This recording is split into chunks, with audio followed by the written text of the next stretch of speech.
1971. This is the state of the Vietnam War. The United States was withdrawing out of South Vietnam, and South Vietnam was itself being equipped to continue the war on its own. Vietnamization was underway. Between 1969 and 1972, the Army of the Republic of Vietnam, or ARVN, expanded from 825,000 to over 1 million men. To facilitate this, American military aid sent over 1 million M16s, 40,000 radios, 20,000 trucks, and military aircraft like the A-1, A-37, and F-5 fighters.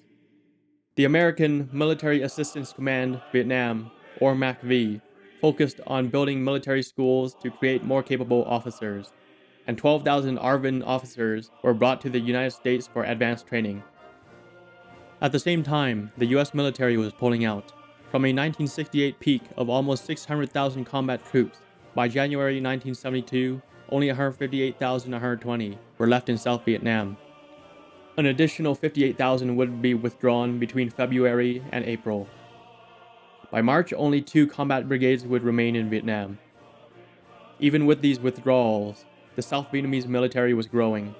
It was slowly filling in the shoes left behind by Allied forces. The South Vietnamese government was finding its footholds even during the war.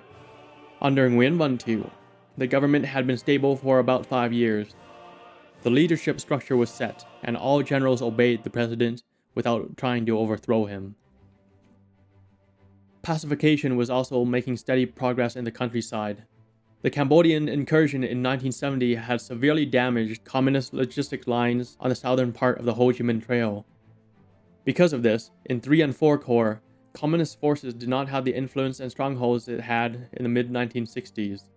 In these areas, their only major bases were all in Cambodia. The only major North Vietnamese bases within the country were in I and 2 Corps, typically protected by mountains. But on the coast and major population centers, the South Vietnamese government had total control. Vietnamization appeared to be working. By contrast, North Vietnam's economy was faltering. After heavy American bombing campaigns, the country was shattered industrially and agriculturally. Even 3 years after the stop of strategic bombing, the rice crop only grew from 4 million metric tons to 5 million in the period of 1968 to 1971. The factories, coal exports, and storage facilities were destroyed. Electric capacity was only at 1/3. Because of this, many North Vietnamese leaders, like Prime Minister Trung Trinh, wanted to focus on rebuilding the country rather than attacking the South. Only after rebuilding the economy could they start to think of engaging South Vietnam again. However, North Vietnam did not really have a manufacturing weapons base that could be bombed in the first place. Most of its military supplies came straight from its communist sponsors in the People's Republic of China and the Soviet Union.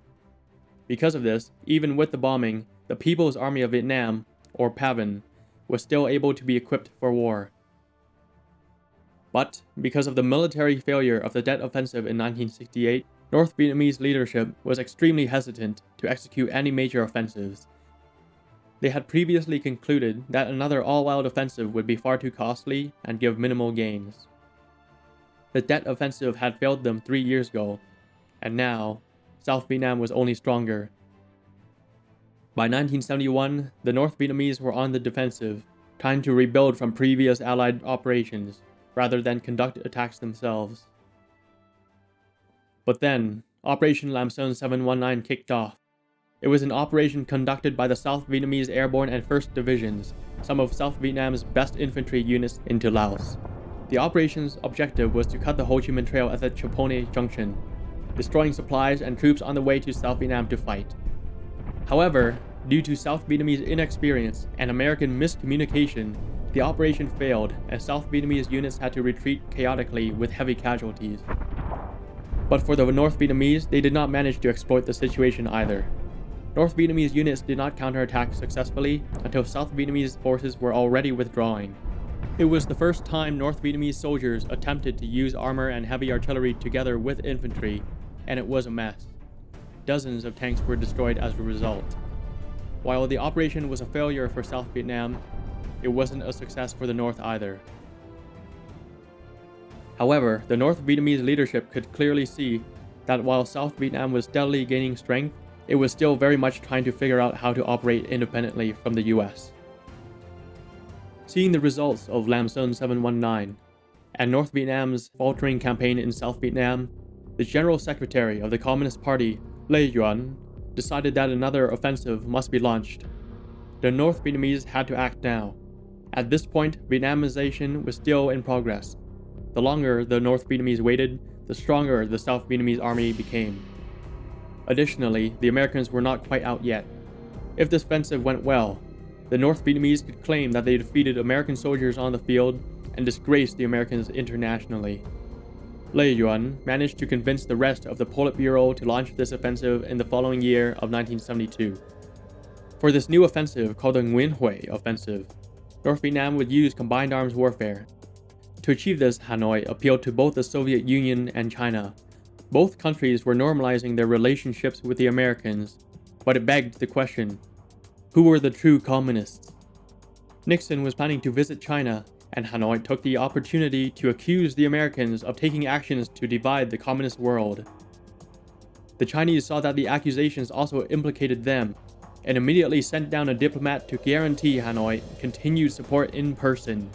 Moscow saw the Chinese move, and they themselves sent down a representative to promise aid. While both Moscow and Beijing were talking with the Americans, they still had to demonstrate that they continued to support the People's Communist Revolution on the international stage. North Vietnam immediately received 2,000 new trucks and 10,000 tons of oil and gasoline. US intelligence estimated that North Vietnamese aid from both the Chinese and Soviets would be around $1.5 billion during this period in time. Additionally, the Soviets shipped the North Vietnamese T-54 main battle tanks and 130mm howitzers. The T-54 was comparable to the American M48 Patton MBT, but with significant quality issues. The 130mm howitzer, however, was state-of-the-art and outranged everything the Americans and South Vietnamese had, except for the 175mm howitzer, which was quite rare and wildly inaccurate at long ranges. The Soviets also started delivering the AT-3 Stagger anti-tank and SA-7 anti-aircraft guided missiles.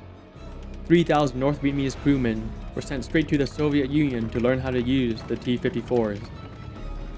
By the end of 1971, 20 whole battalions of tanks and heavy equipment, along with the 320A Division and other independent regiments and battalions, were sent straight to the south. With all of this, the North Vietnamese were handsomely equipped for the offensive. The Nguyễn Huệ Offensive would consist of 3 massive combined arms prongs hitting 3 major locations at the same time, and it was aimed for the 1972 dry season at the end of March. The South Vietnamese and Americans have never faced anything like this before in Vietnam.